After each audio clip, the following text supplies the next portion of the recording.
اعوذ بالله من الشیطان الرجیم بسم الله الرحمن الرحیم. ټول مسلمانانو ته د اختر مبارکي وایم او بعد د دینه یو نظم ستاسو په حضور کې کدم چې دام د اختر په موقع دی. ډیر خوند به وکړي او خوشاله بشم چې په اختر کې ترانسفارمر خراب شي یا د بخیلو گاونډیانو کرا د اختر ورځو کې پریزر خراب شي.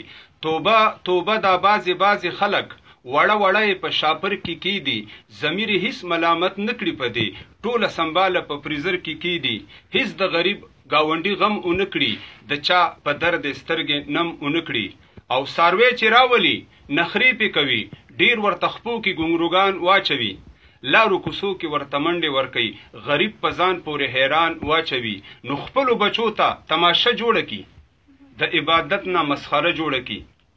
نو تخو اختر او بی اختر غوخه ار وخت خوړې شي د زړه سره غوخه. نن خو د اغو خلکو فکر وکړه چې خوړې نشي بی اختر غوخه. نو وای حساس خاطر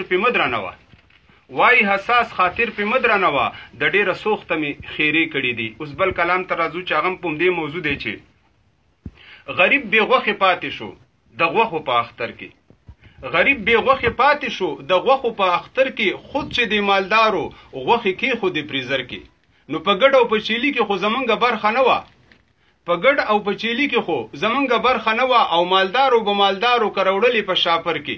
نو تر 12 بجو پورې چاران وړل غوخه، تر 12 بجو پورې چاران وړل غوخه. ناس په انتظار ما د خپل کاله په ور کې او مولا او مفتدی سره جنگ وکړو په سرمنه، غاخونه دی وباسمه کبل چاته ورکی. نو په سوال غوښته نشمه چې زه حساس پښتونم، غنی میکړي مالکه کمینشت ستا په در کې. ډیره مننه او خوشاله اوسئ.